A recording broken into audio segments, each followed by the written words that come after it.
ओम शांति। आज 8 नवंबर 2024 की साकार मधुर महावाक्य है। आज शुक्रिया दिवस है, तो सबसे पहले परमपिता परमात्मा शिव बाबा को शुक्रिया करेंगे कि शुक्रिया मेरे प्यारे बाबा कि आपने मुझे अपना बनाया, ज्ञान का तीसरा नेत्र दिया और फिर प्रकृति के पांचों तत्वों को शुक्रिया करेंगे कि शुक्रिया शुक्रिया। अपने इस तन को भी शुक्रिया करेंगे और विश्व की सभी आत्मा को शुक्रिया करेंगे। तो आज शुक्रिया दिवस पर सभी को दिल से शुक्रिया शुक्रिया शुक्रिया।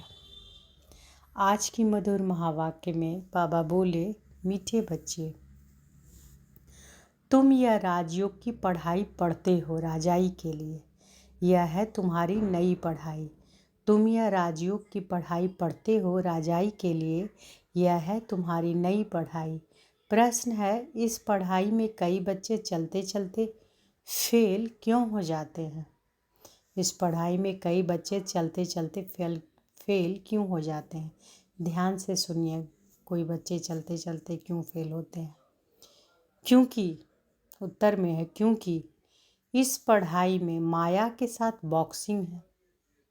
माया की बॉक्सिंग में बुद्धि को बहुत कड़ी चोट लग जाती है। चोट लगने के कारण बाप से सच्चे नहीं हैं। सच्चे बच्चे सदा सेफ रहते हैं। तो इस पढ़ाई में चलते चलते फेल क्यों हो जाते हैं? क्योंकि इस पढ़ाई में माया के साथ बॉक्सिंग है और माया की बॉक्सिंग में बुद्धि को बहुत कड़ी चोट लग जाती है। चोट लगने के कारण बाप से सच्चे नहीं हैं। सच्चे बच्चे ही सदा सेफ रहते हैं। ओम शांति। यह तो सब बच्चों को निश्चय होगा कि हम आत्माओं को परमात्मा बाप पढ़ाते हैं। 5000 वर्ष बाद एक ही बार बेहद का बाप आकर बेहद के बच्चों को पढ़ाते हैं। कोई नया आदमी यह बातें सुने तो समझ ना सके। रूहानी बाप रूहानी बच्चे क्या होते हैं यह भी समझ नहीं सकेंगे। अब कोई नया आदमी को महावाक्य मुरली महावाक्य सुनाने पर वो समझेंगे नहीं ना। वही बाबा कह रहे कि कोई नया आदमी यह बातें सुने तो समझ ना सके रूहानी बाप रूहानी बच्चे क्या होते हैं, यह भी समझ नहीं सकेंगे। तुम बच्चे जानते हो हम सभी ब्रदर्स हैं। वह हमारा बाप भी है, टीचर्स भी है, सुप्रीम गुरु भी है। वह हमारा बाबा। तो बाबा क्या करे कि तुम बच्चे जानते हो कि हम सभी ब्रदर्स हैं। वह हमारा बाप भी हैं, टीचर भी हैं और सुप्रीम गुरु भी हैं। तुम बच्चों को यह ज़रूर ऑटोमेटिकली याद रहेगा। यहाँ बैठ समझते होंगे सभी आत्माओं का एक ही रूहानी बाप है। सभी आत्माएं उसको ही याद करती है, कोई भी धर्म का हो। सभी मनुष्य मात्र याद जरूर करते हैं। बाप ने समझाया है, आत्मा तो सब में है ना। अब बाप कहते हैं, क्या कहते हैं सुनिए ध्यान से। देह के सब धर्म छोड़ अपने को आत्मा समझो। देह के सब धर्म छोड़ अपने को आत्मा समझो। अभी तुम आत्मा यहाँ पाठ बजा रही हो। कैसा पाठ बजाती हो वह भी समझाया गया है। बच्चे भी नंबरवार पुरुषार्थ अनुसार ही समझते हैं। तुम राजयोगी हो ना। पढ़ने वाले सब योगी ही होते हैं। पढ़ाने वाले टीचर्स के साथ योग जरूर रखना पड़ता है। एम ऑब्जेक्ट का भी मालूम रहता है। इस पढ़ाई से हम फलाना बनेंगे, यह पढ़ाई तो एक ही है। इनको कहा जाता है राजाओं का राजा बनने की पढ़ाई। राजयोग है ना, राजाई प्राप्त करने के लिए बाप से योग। राजाई प्राप्त करने के लिए क्या करना? बाप से योग। और कोई मनुष्य यह राजयोग कभी सिखला ना सके। तुमको कोई मनुष्य नहीं सिखलाते हैं, परमात्मा तुम आत्माओं को सिखलाते हैं। तुम फिर औरों को सिखलाते हो। तुम भी अपने को आत्मा समझो। हम आत्माओं को बाप सिखलाते हैं। यह याद ना रहने से जौहर नहीं भरता है, इसलिए बहुतों की बुद्धि में नहीं बैठता है। तो बाप हमेशा कहते हैं योग युक्त हो, याद की यात्रा में रहकर समझाओ।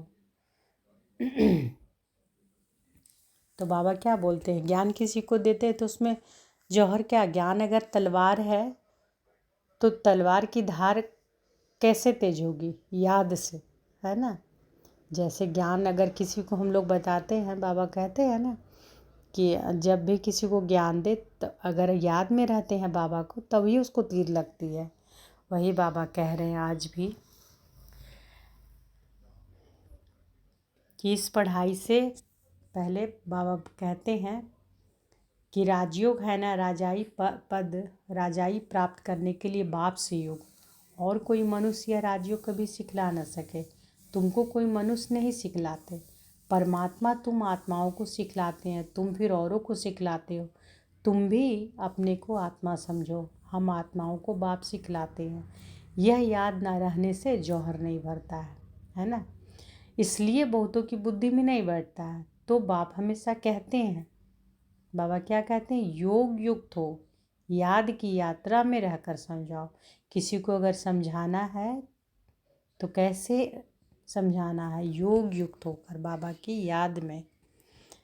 योग युक्त हो, याद की यात्रा में रहकर समझाओ। हम भाई भाई को सिखलाते हैं, तुम भी आत्मा हो, वह सबका बाप टीचर गुरु है। आत्मा को देखना है, भल गायन है सेकंड में जीवन मुक्ति, परंतु इसमें मेहनत बहुत है। आत्माभिमानी ना बनने से तुम्हारे वचनों में ताकत नहीं रहती, क्योंकि जिस प्रकार बाप समझाते हैं उस रीति कोई समझाते नहीं है। कोई कोई तो बहुत अच्छा समझाते हैं, कौन कांटा है और कौन फूल है मालूम तो सब पड़ता है। स्कूल में बच्चे 5-6 दर्जा पढ़कर फिर ट्रांसफ़र होते हैं।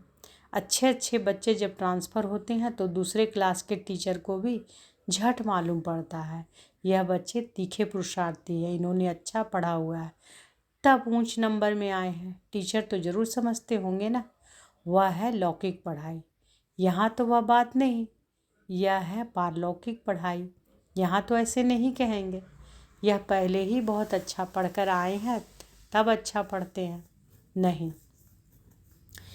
उस इम्तिहान में तो ट्रांसफ़र होते हैं तो टीचर समझेंगे इसने पढ़ाई में मेहनत की है तब आगे नंबर लिया है। यहाँ तो है ही नहीं नई पढ़ाई, यहाँ क्या है, नई पढ़ाई, जो पहले से कोई पढ़े हुए नहीं है। नई पढ़ाई है, नया पढ़ाने वाला है, सब नए हैं, नयों को पढ़ाते हैं। उनमें जो अच्छी रीति पढ़ेंगे तो कहेंगे कि यह अच्छे पुरुषार्थी है। यह है नई दुनिया के लिए नई नॉलेज, और कोई पढ़ाने वाला तो है नहीं। जितना जितना जो अटेंशन देते हैं इतना ऊंचे नंबर में आते हैं। कोई तो बहुत मीठे आज्ञाकारी होते हैं, देखने से ही पता पड़ता है यह पढ़ाने वाला बहुत अच्छा है, इनमें कोई अवगुण नहीं, चलन से बात करने से मालूम पड़ जाता है। बाबा पूछते भी सबसे हैं, यह कैसा पढ़ाते हैं, इनमें कोई खामी तो नहीं। ऐसे बहुत कहते हैं कि हमारे पूछे बगैर समाचार कभी नहीं देना। कोई अच्छा पढ़ाते हैं, कोई सुरूठ बुद्धि नहीं होते हैं। माया का वार बहुत होता है, यह बाप जानते हैं। माया इन्हों को धोखा बहुत देती है। भल 10 वर्ष भी पढ़ाया है, परंतु माया ऐसी ज़बरदस्त है कि देह अहंकार आया और यह फंसा। बाप समझाते हैं, जो भी पहलवान है उन पर माया की चोट लगती है। माया भी बलवान से बलवान होकर लड़ती है। तुम समझते होंगे कि बाबा ने जिसमें प्रवेश किया है यह नंबर 1 है, फिर नंबरवार तो बहुत है ना। बाबा मिसाल करके 1-2 को देते हैं, होते तो नंबरवार बहुत हैं। जैसे दिल्ली में गीता बच्ची बहुत होशियार है बच्ची बड़ी मीठी। बाबा हमेशा कहते हैं गीता तो सच्ची गीता है, मनुष्य वह गीता पढ़ाते हैं, परंतु यह नहीं समझते हैं कि भगवान ने कैसे राजयोग सिखाकर राजाओं का राजा बनाया था। बरोबर सतयुग था तो एक ही धर्म था, कल की बात है। बाप कहते हैं कि कल तुमको इतना साहूकार बनाकर गया। बाप क्या कहते हैं कि कल तुमको इतना साहूकार बनाकर गया, तुम पद्मा पदम भाग्यशाली थे, अब तुम क्या बन गए हो, तुम फील करते हो ना। उन गीता सुनाने वालों से कोई की फीलिंग आती है क्या, जरा भी नहीं समझते। ऊंचे ते ऊंच श्रीमद् भगवत गीता ही गाई जाती है, वह तो गीता किताब बैठ पढ़ते व सुनाते हैं। बाप तो किताब नहीं पढ़ते, फ़र्क तो है ना। उनकी याद की यात्रा तो है ही नहीं, वह तो नीचे गिरते ही रहते हैं। सर्वव्यापी के ज्ञान से सब देखो कैसे बन गए। तुम जानते हो कल्प कल्प ऐसे ही होगा। बाप कहते हैं कि तुमको सिखलाकर विषय सागर से पार कर देते हैं। कितना फ़र्क है। शास्त्र पढ़ना तो भक्ति मार्ग हुआ ना। बाप कहते हैं कि यह पढ़ने से मेरे से कोई नहीं मिलते। तो बाबा क्या करें कि यह जो पढ़ रहे हैं गीता, उसको पढ़ने से बाबा से नहीं मिलते हैं। वह समझते हैं कि कोई भी तरफ जाओ, पहुंचना तो सबको एक ही जगह है। बाबा कितना अच्छा से बता रहे हैं। बाबा कहते हैं कि बाप कहते हैं कि यह पढ़ने से मेरे से कोई नहीं मिलते। वह समझते हैं कि कोई भी तरफ जाओ, पहुंचना तो सबको एक ही जगह है। कभी कहते हैं भगवान किस न किस रूप में आकर पढ़ाएंगे। जब बाप को आकर पढ़ाना है तो फिर तुम क्या पढ़ाते हो। बाप समझाते हैं कि गीता में आटे में नमक मिसल कोई राइट अक्षर है जिसमें तुम पकड़ सकते हो। सतयुग में तो कोई भी शास्त्र आदि होते ही नहीं। यह है ही भक्ति मार्ग के शास्त्र। ऐसे नहीं कहेंगे कि यह अनादि है, शुरू से चले आते हैं। नहीं, अनादि का अर्थ नहीं समझते। बाप समझाते हैं यह तो ड्रामा अनादि बरोबर है। तुमको बाप राजयोग सिखलाते हैं। बाप कहते हैं अभी तुमको सिखलाता हूँ, फिर गुम हो जाता हूँ। तुम कहेंगे हमारा राज्य अनादि था। राज्य वही है, सिर्फ पावन से बदल पतित होने से नाम बदल जाता है। तुम कहेंगे कि हमारा राज्य अनादि था। राज्य वही है, सिर्फ पावन से बदल पतित होने से नाम बदल जाता है। देवता के बदले हिंदू कहलाते हैं। है तो आदि सनातन देवी देवता धर्म के ना। जैसे दूसरे सतो प्रधान से सतो रजो तमो में आते हैं, तुम भी ऐसे उतरते हो। रजो में आते हो तो अपवित्रता के कारण देवता के बदले हिंदू कहलाते हो। नहीं तो हिंदू हिंदुस्तान का नाम है। तुम असूल में तो देवी देवता थे ना। देवताएं सदैव पावन होते हैं। अभी तो मनुष्य पतित बन गए हैं तो नाम भी हिंदू रख दिया है। पूछो हिंदू धर्म कब किसने रचा तो बता नहीं सकेंगे। आदि सनातन देवी देवता धर्म था, जिसको पैराडाइज आदि बहुत अच्छे अच्छे नाम देते हैं। जो पास्ट हुआ है वह फिर रिपीट होना है। इस समय तुम शुरू से लेकर अंत तक सब जानते हो। जानते जाएंगे तो जीते रहेंगे। कई तो मर भी जाते हैं। बाप का बनते हैं तो माया की युद्ध चलती है। युद्ध होने से ट्रेटर बन पड़ते हैं। रावण के थे राम के बने, फिर रावण राम के बच्चों पर जीत पहन अपनी तरफ ले जाता है। कोई बीमार हो पड़ते हैं, फिर न वहाँ के रहते हैं न यहाँ के रहते हैं। न खुशी है न रंज है, बीच में पड़े रहते हैं। तुम्हारे पास भी बहुत हैं जो बीच में है। बाप का भी पूरा नहीं बनते, रावण का भी पूरा नहीं बनते। अभी तुम हो पुरुषोत्तम संगम युग पर।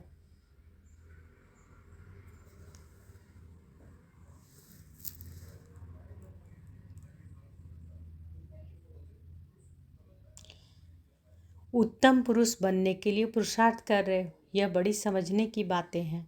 बाबा पूछते हैं हाथ तो बहुत बच्चे उठाते हैं, परंतु समझा जाता है बुद्धि नहीं है। भल बाबा कहते हैं कि शुभ बोलो। कहते तो सब हैं कि हम नर से नारायण बनेंगे। कथा ही नर से नारायण बनने की है। अज्ञान काल में भी सत्यनारायण की कथा सुनते हैं ना। वहाँ तो कोई पूछ नहीं सकते, यह तो बाप ही पूछते हैं तुम क्या समझते हो। इतनी हिम्मत है। तुम्हें पावन भी जरूर बनना है। कोई आते हैं तो पूछा जाता है इस जन्म में कोई पाप कर्म तो नहीं किए हैं। जन्म जन्मांतर के पापी तो हो ही। इस जन्म के पाप बता दो तो हल्के हो जाएंगे, नहीं तो दिल अंदर खाता रहेगा। तो बाबा क्या कह रहे हैं कि जन्म जन्मांतर के पापी तो हो ही, इस जन्म के पाप बता दो तो हल्के हो जाएंगे, नहीं तो दिल अंदर खाता रहेगा। सच बतलाने से हल्के होंगे। कई बच्चे सच नहीं बताते हैं तो माया एकदम जोर से घूंसा लगा देती। तुम्हारी बड़ी कड़ी बॉक्सिंग है, उस बॉक्सिंग में तो शरीर को चोट लगती है, इसमें बुद्धि को बहुत चोट लगती है। यह बाबा भी जानते हैं। यह ब्रह्मा कहते हैं कि मैं बहुत जन्मों के अंत का हूँ। सबसे पावन था, अभी सबसे पतित हूँ, फिर पावन बनता हूँ। ऐसे तो नहीं कहता कि मैं महात्मा हूँ। बाप भी खातिरी देते हैं, यह सबसे जास्ती पतित है। बाप कहते हैं कि मैं पराए देश पराए शरीर में आता हूँ। इनके बहुत जन्मों के अंत में मैं इनमें प्रवेश करता हूँ, जिसने पूरे 84 जन्म लिए हैं। अब यह भी पावन बनने का पुरुषार्थ करते हैं। खबरदार भी बहुत रहना होता है। बाप तो जानते हैं ना, यह बाबा का बच्चा बहुत नज़दीक है। यह तो बाप से जुदा कभी हो नहीं सकता। ख्याल भी नहीं आ सकता है कि छोड़कर जाऊं। एकदम हमारे बाजू में बैठा है। मेरा तो बाबा है ना, मेरे घर में बैठा है। बाबा जानते हैं, हंसी कुड़ी भी करते हैं। बाबा आज हमको स्नान तो कराओ, भोजन तो खिलाओ। मैं छोटा बच्चा हूँ, किस प्रकार से बाबा को याद करता हूँ। बहुत प्रकार से बाबा को याद करता हूँ। सॉरी। तुम बच्चों को समझाता हूँ कि ऐसे ऐसे याद करो। बाबा आप तो बहुत मीठे हो, एकदम हमको विश्व का मालिक बना देते हो। यह बात और किसी के बुद्धि में हो ना सके। बाप सबको रिफ्रेश करते रहते हैं। सब पुरुषार्थ तो करते हैं, परंतु चलन भी ऐसी हो ना। भूल हो जाए तो झट लिखना चाहिए कि बाबा हमसे यह भूल हो जाती है। कोई कोई लिखते भी हैं कि बाबा हमसे यह भूल हुई, माफ़ करना। हमारा बच्चा बनकर फिर भूल करने से 100 गुना वृद्धि हो जाती है। माया से हारते हैं तो फिर वही के वही बन जाते हैं।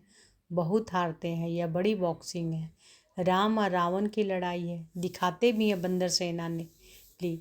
यह सब बच्चों का खेल बना हुआ है। जैसे जैसे छोटे बच्चे बेसमझ होते हैं ना, बाप भी कहते हैं यह तो इन्हों की पाई पैसे की बुद्धि है। कहते हैं कि हर एक ईश्वर का रूप है, तो हर एक ईश्वर बन क्रिएट भी करते हैं, पालना करते हैं, फिर विनाश भी कर देते हैं। अब ईश्वर कोई का विनाश थोड़ा ही करते हैं। यह तो कितनी अज्ञानता है। इसलिए कहा जाता है कि गुड़ियों की पूजा करते रहते हैं।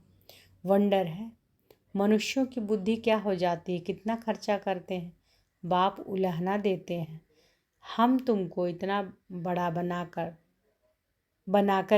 गया, हम तुमको इतना बड़ा बनाकर गया, तुमने क्या किया। तो बाबा क्या कहते हैं, बाप उलाहना देते हैं।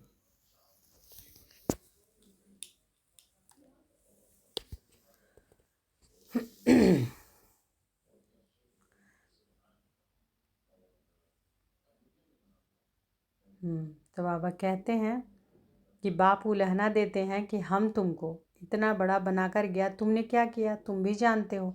हम सो देवता थे, फिर चक्र लगाते हैं। हम अभी ब्राह्मण बने हैं, फिर हम सो देवता बनेंगे। यह तो बुद्धि में बैठा हुआ है ना। यहाँ बैठते हो तो बुद्धि में यह नॉलेज रहनी चाहिए। बाप भी नॉलेजफुल है ना। रहते भल शांति धाम में हैं, फिर भी उनको नॉलेजफुल कहा जाता है। तुम्हारी भी आत्मा में सारी नॉलेज रहती है ना। कहते हैं कि इस ज्ञान से तो हमारी आँख खुल गई। बाप तुमको ज्ञान के चक्षु देते हैं। आत्मा को सृष्टि के आदि मध्य अंत का पता पड़ गया है। तो बाबा क्या देते हैं, बाबा तुमको ज्ञान के चक्षु देते हैं। ज्ञान का तीसरा नेत्र दिए ना बाबा। चक्षु यानी आँख। आत्मा को सृष्टि के आदि मध्य अंत का पता पड़ गया है। चक्र फिरता रहता है। ब्राह्मणों को भी स्वदर्शन चक्र मिलता है। देवताओं को पढ़ाने वाला कोई होता नहीं, उनको शिक्षा की दरकार नहीं। पढ़ना तो तुमको है, जो फिर तुम देवता बनते हो। अब बाप बैठ यह नई नई बातें समझाते हैं। यह नई पढ़ाई पढ़कर तुम उच्च बनते हो। First so last, last so first, यह पढ़ाई है ना। अभी तुम समझते हो कि बाबा हर कल पाकर पतित से पावन बनाते हैं। फिर यह नॉलेज खलास हो जाएगी। अच्छा, मीठे मीठे सिके लदे बच्चों प्रति माता पिता बाप दादा का याद प्यार और गुड मॉर्निंग। रूहानी बाप की रूहानी बच्चों को नमस्ते। हम सब रूहानी बच्चों की रूहानी माता पिता बाप दादा को याद प्यार, गुड मॉर्निंग और नमस्ते नमस्ते नमस्ते। शुक्रिया बाबा, शुक्रिया। धारणा के लिए मुख्य सार पहला है, बहुत बहुत आज्ञाकारी मीठा होकर चलना है। देह अहंकार में नहीं आना है। बाप का बच्चा बनकर फिर कोई भी भूल नहीं करनी है। माया की बॉक्सिंग में बहुत बहुत खबरदार रहना है। दूसरा है अपने वचनों वाक्यों में ताकत भरने के लिए आत्माभिमानी रहने का अभ्यास करना है। स्मृति रहे, बाप का सिखलाया हुआ हम सुना रहे हैं तो उसमें जौहर भरेगा। तो स्मृति में क्या रहना है? बाप का सिखलाया हुआ हम सुना रहे हैं तो उसमें जौहर भरेगा। अपने वचनों वाक्यों में ताकत भरने के लिए आत्माभिमानी रहने का अभ्यास करना है। स्मृति रहे कि बाप का सिखलाया हुआ हम सुना रहे हैं तो उसमें जौहर भरेगा। वरदान आज बाबा दिए हैं तो अनुभव करें कि बाबा का वरद हस्त हमारे सिर पर है। बाबा ने वरदान दिया, अविनाशी नशे में रह रूहानी मज़े और मौज का अनुभव करने वाले ब्राह्मण सो फरिश्ता भव। अविनाशी नशे में रह रूहानी मज़े और मौज का अनुभव करने वाले ब्राह्मण सो फरिश्ता भव। आप ब्राह्मण सो फरिश्ते देवताओं से भी ऊंचे हो। देवताई जीवन में बाप का ज्ञान इमर्ज नहीं होगा, परमात्म मिलन का अनुभव भी नहीं होगा। इसलिए अभी सदा यह नशा रहे कि हम देवताओं से भी ऊंच ब्राह्मण सो फरिश्ता हैं। हम देवताओं से भी ऊंच ब्राह्मण सो फरिश्ता हैं। यह अविनाशी नशा ही रूहानी मज़े और मौज का अनुभव कराने वाला है। अगर नशा सदा नहीं रहेगा तो कभी मज़े में रहेंगे, कभी मूंझेंगे। तो बाबा क्या बोल रहे हैं कि आप ब्राह्मण सो फरिश्ते देवताओं से भी ऊंचे हो। देवताई जीवन में बाप का ज्ञान इमर्ज नहीं होगा। देवताई जीवन में बाप का ज्ञान इमर्ज नहीं होगा, परमात्म मिलन का अनुभव भी नहीं होगा। इसलिए अभी सदा यह नशा रहे कि हम देवताओं से भी ऊंच ब्राह्मण सो फरिश्ता हैं। यह विनाशी नशा ही रूहानी मज़े और मौज का अनुभव कराने वाला है। अगर नशा सदा नहीं रहेगा तो कभी मज़े में रहेंगे, कभी मूंझेंगे। स्लोगन है, अपनी सेवा को भी बाप के आगे अर्पित कर दो, तब कहेंगे समर्पित आत्मा। अपनी सेवा को भी बाप के आगे अर्पित कर दो, तब कहेंगे समर्पित आत्मा। तो आज की मधुर महावाक्य में क्या बोले बाबा? तो अपनी भी सेवा को अर्पित करना है ना। बाबा क्या बोले कि अपनी भी जो सेवा है उसको बाबा के आगे अर्पित करना है, तब कहेंगे कैसी आत्मा? समर्पित आत्मा। तो समर्पित आत्मा किसको बाबा बोले?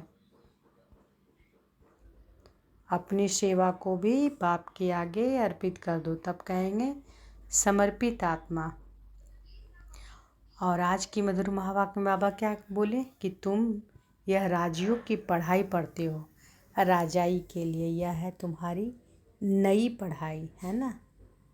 और इस पढ़ाई में कई बच्चे चलते चलते फेल हो जाते हैं। क्यों?